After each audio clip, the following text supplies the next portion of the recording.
공손히 예를 다하면 복을 받습니다. 이 말씀을 증거하겠습니다. 하나님은 우리를 복을 주시기 위해서 우리 이웃들을 보내주셨고, 우리가 우리 이웃들과 연합하여 사랑을 이루고 잘해주고, 그것을 통해서 우리에게 복을 내려주십니다. 그래서 우리는 우리 이웃들에게 공손해야 하고 예를 다해야 합니다. 그래야 우리가 복을 받을 수 있기 때문에 그런 것입니다. 아브라함은 자기 부부가 얼마나 공손하고 얼마나 예를 다했는지 말로 다 할 수 없는 복을 받아 누리고 대대로 복이 되게 하신 분이 우리 하나님이십니다. 둘이 너무 공손하게 예를 다한 것이 베드로전서 3장에 잘 나와 있습니다. 그래서 복을 받았습니다. 나아가서 아브라함은 자기 조카에게도 너무 잘했습니다. 자기를 대적하고 자기의 이익을 축내는 조카를 끝까지 사랑하고 품습니다. 그런데 하나님은 그 아브라함에게 복을 더 주셨습니다. 또 아브라함은 나그네에게도 잘했습니다. 오늘 나그네를 대접하다가 하나님의 천사를 대접해서 복을 받은 사람이 또한 이 아브라함인 것입니다. 우리 보이는 모든 사람들에게 공손하게 예를 다해야 되는 이유를 하나님 말씀을 통해서 찾아내고 우리가 실천해야 되겠습니다. 그래서 하나님은 모든 사람에게 공손하라고 말씀을 하십니다. 신명기 24장 10절로 13절을 같이 읽읍시다. 시작. 내 이웃에게 무엇을 구워줄 때에 너는 그의 집에 들어가서 전당물을 취하지 말고 너는 밖에 서 있고 내게 꾸는 자가 전당물을 밖으로 가지고 나와서 내게 줄 것이며 그가 가난한 자이면 너는 그의 전당물을 가지고 자지 말고 해질 때에 그 전당물을 반드시 그에게 돌려줄 것이라. 그리하면 그가 그 옷을 입고 자며 너를 위하여 축복하리니 그 일이 내 하나님 여호와 앞에 내 공의로움이 되리라. 가난한 자에게 공손하게 대하는 것이 하나님께서 우리를 축복하시는 요인이 된다고 말씀해 주세요. 그래서 우리 주변 사람들에게, 특히 가난한 사람들에게 공손해야 해요. 그리하면 하나님의 복을 받도록 하나님이 역사하신다고요. 마태복음 25장 40절에는 임금이 대답하여 이르되 내가 진실로 너희에게 이르노니 너희가 여기 내 형제 중에 지극히 작은 자 하나에게 한 그것이 곧 내게 한 것이라 그랬어요. 우리가 복을 받으려면 우리 주변 사람들에게 정말로 잘해야 된다는 걸 깨달았으면 좋겠어요. 예수님은 자기를 잡으러 오는 병정들과 종들에게 해를 가해서 그 귀를 자른 베드로에게 만류하시고 오히려 그 귀를 고쳐주시고, 그렇게 해서는 하나님의 복을 누릴 수 없다고 가르치셨습니다. 누가복음 22장 50절 51절 그 중에 한 사람이 대제사장의 종을 쳐 그 오른쪽 귀를 떨어뜨린지라 예수께서 일러 이르시되 이것까지 참으라 하시고 그 귀를 만져 낫게 하시더라. 그렇게 선대하게 될 때 오히려 예수 그리스도에게 높은 영광이 많은 것을 우리에게 보여주시고 실천하라고 가르쳐 주십니다. 향나무는 누가 자기에게 도끼질을 하게 될 때 그 도끼질하는 그 향에게 오히려 향액을 묻혀서 향기가 나게 해준다 그럽니다. 우리가 그런 인생을 살게 될 때 하늘의 복을 받겠다고 주께서 말씀하시고 실천하신 분이 예수 그리스도이십니다. 우리가 이웃 사람을 아주 공손히 대하고 예를 다해야 되는 이유가 그것인 것입니다. 성경은 또한 우리가 이웃에게 무례하지 말 것을 말씀하시고, 무례한 것은 하나님의 뜻이 아니라고 가르쳐 주십니다. 고린도전서 13장에 사랑의 덕목이 있는데 그 덕목 중에 무례하지 말라라는 그런 덕목이 있습니다. 사랑은 무례하지 않다 그랬습니다. 무례한 것이 하나님의 뜻이 아닙니다. 우리는 어머니처럼 무례하지 않도록, 어머니처럼 사랑하도록 그런 마음을 가져야 되겠어요. 우리 어머니뿐만이 아니라 대부분의 어머니들은 어쩌면 그렇게 자식들을 사랑하는지 그저 그냥 늘 하나님 섬기듯 그렇게 섬기지 않습니까? 어머니 마음 속에는 그런 게 있어요. 어머니 마음. 그래서 어떤 사람은 어머니가 정말로 이 세상에 복받으신 하나님의 대역이라고 말하는 사람이 있습니다. 어머니 마음속엔 다 그런 게 있어요. 모든 어머니가 다 그렇다는 것이 아니라 일반적으로 어머니라는 개념 속에는 그게 있단 말이에요. 그래서 얼마나 공손하게 이해를 다 해주는지 몰라요. 그래서 어머니만한 사랑이 이 세상에는 없다고 여겨지지요. 그래서 찬송가 578장 1절에 그렇게 노래를 합니다. 우리도 한번 찬양해 보십시다. 모든 어머니가 다 이런 사랑을 하지 않지만 어머니라는 특성 속에는 이런 사랑이 있어요. 하나님께서 그래서 하나님 당신의 사랑을 어머니 속에 넣어주시고 우리에게 그 사랑으로 기르게 하셨던 것 같아요. 그래서 이 예를 다하고 공경하고 공손한 그런 대함이 어머니처럼 우리 가운데 있어야 되겠어요.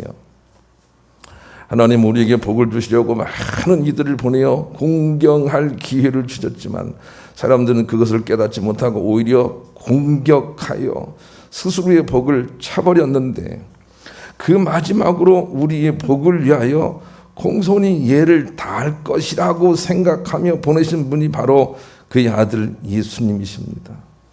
그러나 사람들은 역시 그 하나님의 참뜻마저도 알지 못하고 무례하게 공격하여 예수 그리스도마저 죽여버리셨습니다.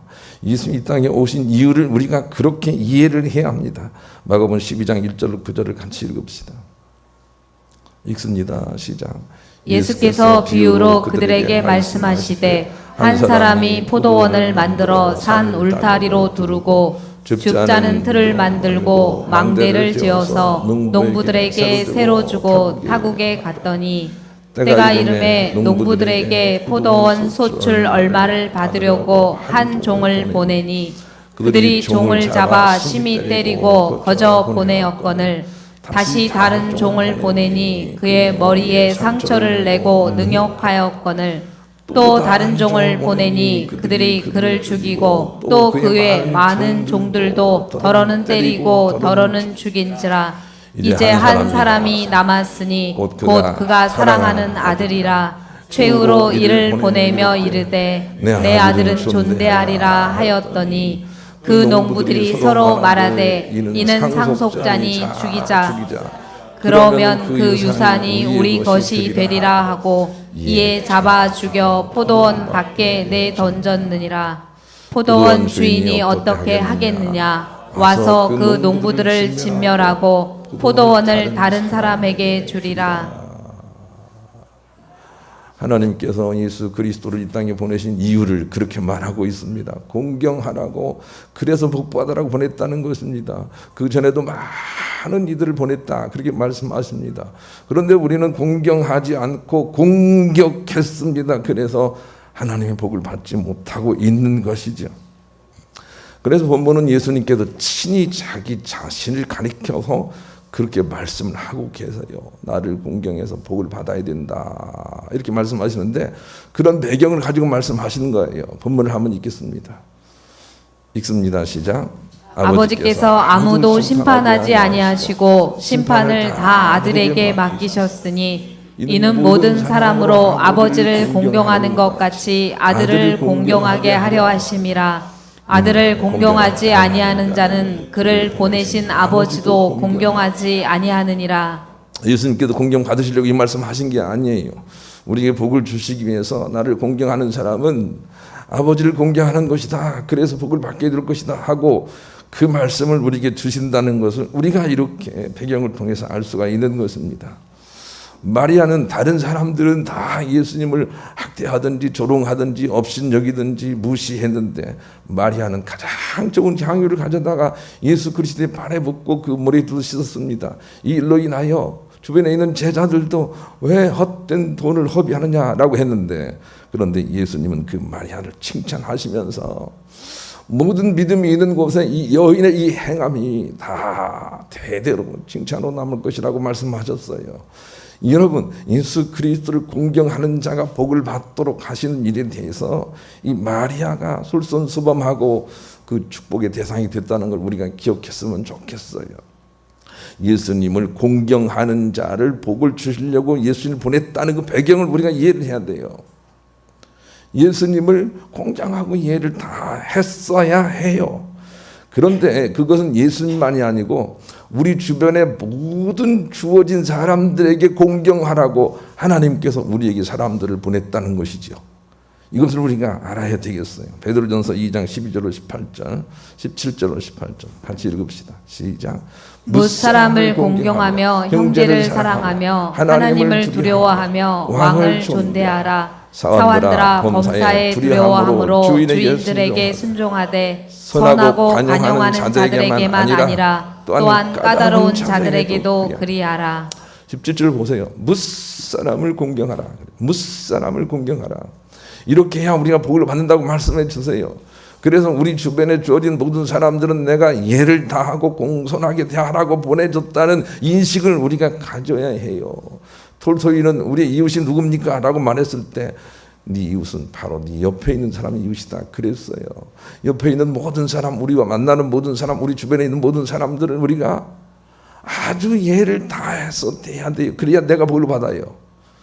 이 원리와 이치를 깨닫지 못하고 공격을 해서 예수님도 십자가의 형을 당하게 된 것이죠. 그래서는 안 된다고 말씀해 주세요. 그리고 무엇보다도 특별히 부모를 먼저 공경하라고 우리에게 가르쳐 주세요. 에베소 6장 2절로 3절 같이 읽읍시다. 시작. 내 아버지와 어머니를 공경하라. 이것은 약속이 있는 첫 계명이니 이로써 내가 잘되고 땅에서 장수하리라. 효도하는 것은 우리 의무가 아니라 효도한다는 것은 내가 복받기 위하여 하나님께서 만들어 놓은 장치란 말이에요. 내가 복받으려면 부모에게 잘해야 돼요. 부모에게만 잘하라는 것이 아니에요. 주어진 모든 사람에게 잘하라는 거예요. 부모는 말할 것도 없이 첫째로 잘하라. 그렇게 주께서 말씀을 하시는 거예요. 왜 그런 거죠? 내가 그래야 하늘의 복을 받을 것이라고 말씀해 주세요. 그러니 우리가 얼마나 예를 다하고 공경해야 되는지 알아야 되겠어요. 살아서 잘해야 돼요. 죽은 부모에게 잘할 필요 없어요. 우리 기독교는 죽은 부모에게 예를 다하지 않습니다. 살아있는 동안에 잘하라고 말씀하십니다. 그게 차이예요. 살아있는 동안에 어머니가 나를 대해준 것처럼 나도 우리 부모님에게 잘해야 합니다. 그래야 하나님의 참복이 대대로 내려오는 빌미가 만들어지는 거예요. 부모에게 잘하는 우리가 됐으면 좋겠어요. 우리 그런 마음을 가지고 찬송가 578장 2절 아까 이어서 또 부릅시다. 그러기 위해서는 첫째로 하나님은 사랑 그 자체이신 분으로서 그 사랑 자체에 흠이 가지 않도록 하기 위하여 다른 이들을 통하여 일을 하시며 우리에게는 항상 공손하신 그런 마음에 하등의 변화가 없으신 분이라는 것을 우리가 본문을 통해서 봤으면 좋겠네요. 22절을 한번 보겠습니다. 본문 22절을 보여주시죠. 읽습니다. 시작.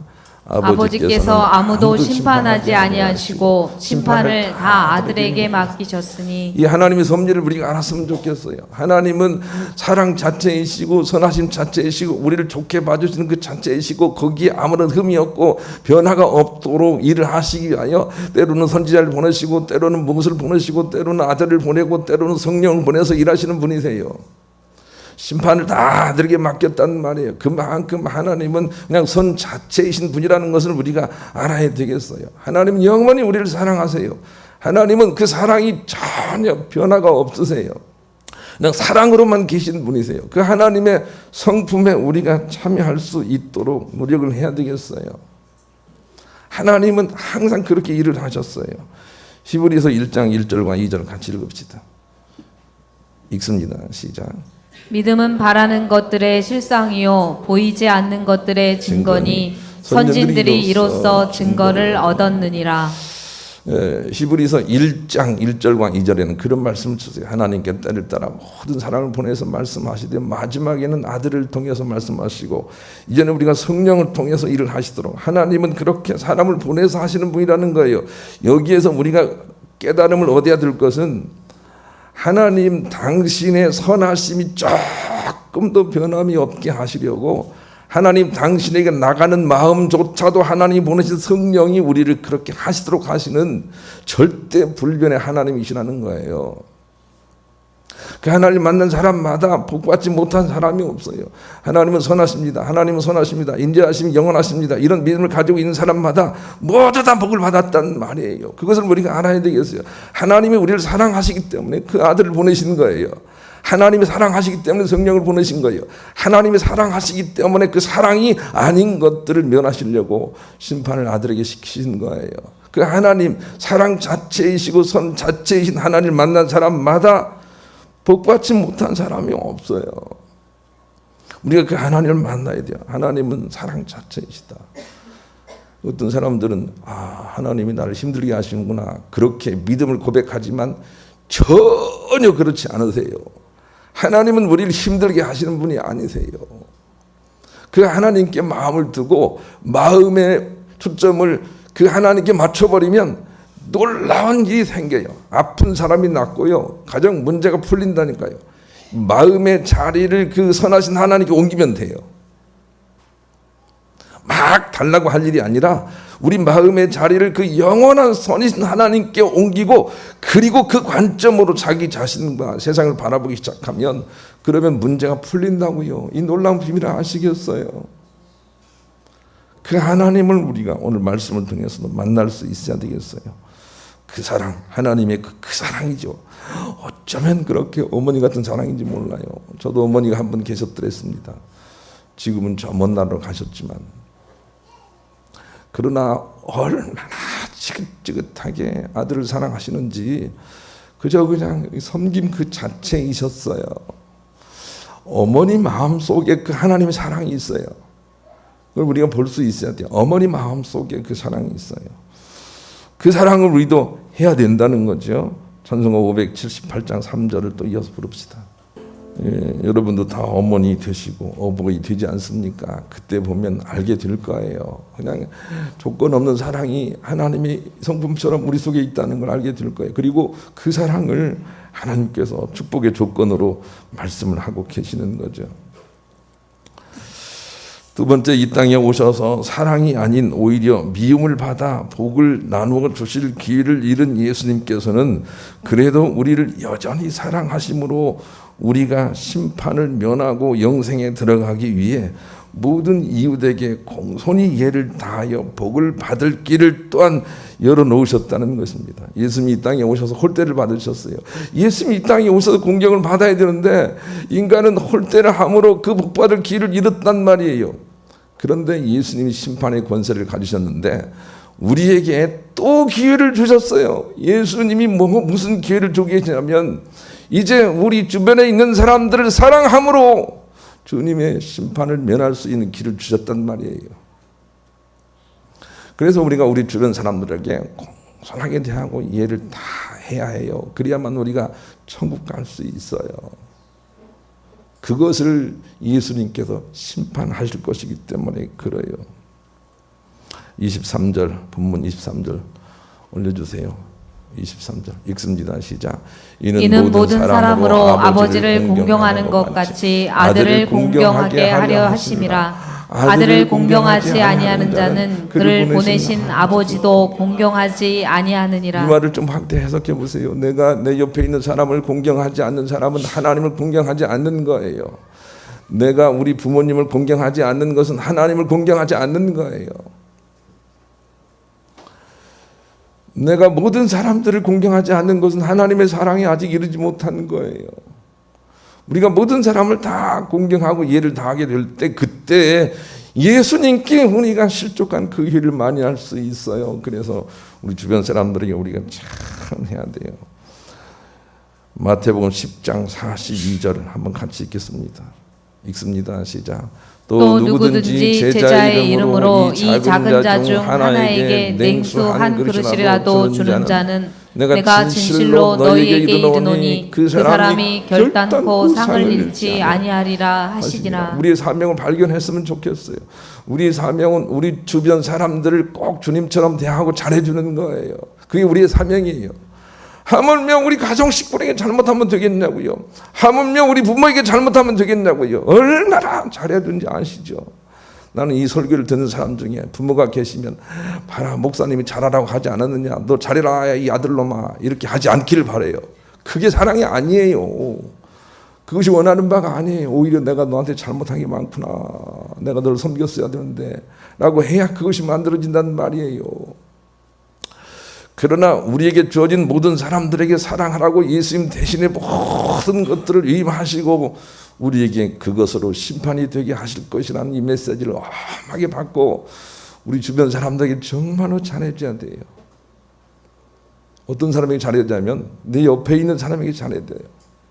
우리 주변 사람들에게 잘해줘야 돼요. 그런데 먼저 가족 식구들 교회에서 잘하라고 말씀해 주세요. 갈라디아서 6장 10절을 읽읍시다. 갈라디아 6장 10절을 제가 읽습니다. 그러므로 우리는 기회 있는 대로 모든 이에게 착한 일을 하되 더욱 믿음의 가정들에게 할지니라 그랬어요. 근데 믿음의 가정들은 교회를 의미하는 것인데 교회와 가정에 속한 모든 곳에서 먼저 우리가 잘해줘야 돼요. 저 멀리 있는 사람들에게 먼저 잘해주는 게 아니에요. 우리 가정 식구에게 먼저 잘해줘야 돼요. 우리 교인들에게 먼저 잘해줘야 돼요. 그리고 나서 이렇게 잘해줘야 돼요. 순서가 있다는 거 우리가 잊지 말아야 되겠어요. 신학자 코렌트리 펜모어에게 한 학생이 찾아와 물었습니다. 교수님, 지금 세상에서의 가치관이나 성품 중에 하나님 나라에서도 통용되는 것이 있을까요? 그러자 교수님 말하기를 글쎄 믿음, 소망, 사랑이겠지. 그것은 영원한 것이라고 하셨으니 말일세. 그런데 그것을 더 쉽게 풀어서 이 얘기를 하자면 예의 범절이라고 생각을 하네. 전혀 의외의 대답이 나와 놀란 학생이 그 이유를 물었습니다. 그러자 그 교수는 몇 가지만 예를 들어보겠네. 전국에서는 희망을 품을 일도 없을 거라네. 우리가 더 이상 바랄 게 없기 때문이지. 용기는 어떨까? 아마도 용기를 발휘할 위험한 상황이 존재하지 않을 것 같네. 게다가 배고프고 목마를 일도 없으니 동정심이나 자비심도 있을 수가 없고 말이야. 다만 다른 영혼을 맞이하고 인사하는 일만은 계속해서 존재할 것이기 때문에 예의가 필요하다고 개인적으로 생각하네. 믿음, 소망, 사랑을 잘 묵상해 보게. 그게 바로 천국 예절이 아니고 무엇이겠는가? 그렇게 설명을 했다 그럽니다. 구원을 공짜로 얻은 우리가 지금 해야 될 일은 우리 옆 사람을 사랑하는 일인데 좀 쉽게 이야기하면 좀 예절을 좀 지켜야 되라는 것입니다. 예를 다하라는 것입니다. 함부로 하지 말라는 것입니다. 공손하게 예수님처럼 하나님처럼 섬기라는 것이면 누구를요? 우리 옆에 있는 사람을요. 그것이 우리가 심판을 면하고 승리할 길이라고 우리에게 가르쳐 주세요. 철학자 칸트도 예의는 그것을 지키는 사람을 가치 있게 만들어주기 때문에 반드시 지켜야 합니다. 그랬어요. 인간과의 관계, 인사를 잘하고 예의를 지키고 공손하게 하고 남을 좀 섬겨주고 남을 이렇게 세워주고 하는 일이 우리에게 구원의 조건으로 우리에게 주어진 하나님의 명령이라는 걸 우리가 기억해야 되겠어요. 오늘은 어버이날입니다. 부모는 하나님께서 공경하여 복을 받으라고 주신 세상 나라의 첫 번째 섬김의 대상입니다. 그래서 우리는 부모에게 공손해야 하고 예를 다해야 합니다. 살아계실 때 이 일을 실천해서 복받고 또 하나님의 심판을 면할 기회를 잃어버리면 안 됩니다. 정철은 이런 노래를 시로 지었습니다. 어버이 살아계실 때 섬기기를 다하여라. 지나간 후면 애답다 의하리. 평생에 고쳐 못할 일은 이뿐인가 하노라 그랬어요. 좀 확대 해석합시다. 우리가 사랑해서 오히려 내가 복을 받아야 될 기회는 지금 옆에 있는 우리와 함께 있는 것입니다. 이 기회를 놓치면 안 됩니다. 우리 주변 사람들을 공손하게 하고 예를 다해야 됩니다. 나중에는 기회가 오지 않습니다. 부모님께는 말할 필요가 없습니다. 돌아가셔서 울려고 하지 말고 지금 잘해야 합니다. 아울러 모든 사람에게 주님 대하듯 또 부모 대하듯 그렇게 해야 됩니다. 찬송가 288장 2절에 널 미워 해치는 원수라도 언제나 너그럽게 사랑하라. 널 핍박하는 자 위에서도 신실한 마음으로 복을 빌라 그랬습니다. 우리는 모든 사람을 다 주님처럼 대해야 됩니다. 마치 우리가 예수님이 이 땅에 공경받으려고 오셨으나 공경하지 못하고 십자가에 죽음으로 내몰았던 그 실수를 생각하고 이제 우리 주변 사람들에게 그 주님 대하듯 공손하고 예를 다하는 그런 삶을 살아서 그 죄를 면할 수 있어야 합니다. 그 모든 일로 우리가 심판을 받을 것이기 때문에 그런 것입니다. 그리고 세상의 모든 것들이 나의 사랑의 대상이 되도록 살아야 합니다. 제가 오늘 아침에 일어나서 세면을 하는 과정 속에 문득 떠오른 가요가 하나 있습니다. 제가 가요를 잘 부르는 편이거든요. 콩쿠르에 나가서 1등 한 적도 있어요. 그런데 찬송가는 잘 못 부르겠어요. 가요는 잘 부르는데 한 소절만 불러볼 텐데. 모두가 사랑이에요. 사랑하는 사람도 많고요. 사랑했던 사람도 많았지요. 모두가 사랑이에요. 마음이 넓어지고 예뻐질 것 같아요. 이것이 사랑인 줄을 나는 알아요. 아니 세상 사람도 아는 그 사랑 세상 사람도 아는 그 사랑을 왜 안 하고 계시냐고요. 하물며 여러분 한 가정 속에 있는 그 사람을 왜 사랑하지 않는지요. 깊이 반성해야 돼요. 이 말씀을 전하니까 목사님은 주변 사람들을 사랑하겠다 그렇게 속단하지 마시고요. 저도 아직 멀었어요. 그러나 우리에게 주신 말씀이 그러하잖아요. 분명히 잘해야 돼요. 살아계실 때 잘해야 돼요. 살아계실 때 잘해야 돼요. 돌아가시면 주께 맡기시고요. 그게 우리 법이에요. 살아계실 때 잘하세요. 그렇지 않으면 나와 내 자손이 보기 안 돼요. 하나님께서 우리에게 가르쳐 주시잖아요. 공손히 예를 다하세요. 누구를 위해서요? 우리 자신을 위해서예요. 이 마음이 생겨서 먼저는 가정 식구 부모에게 잘하겠다는 그 마음의 결단과 함께 나 만나는 모든 사람을 사랑하는 것이 나를 위한 것이구나 라고 하는 깨달으시고 실천하셔서 정말로 참복받고 심판을 면하시는 복된 여러분들 될 수 있기를 우리 주님의 이름으로 간절히 축원합니다.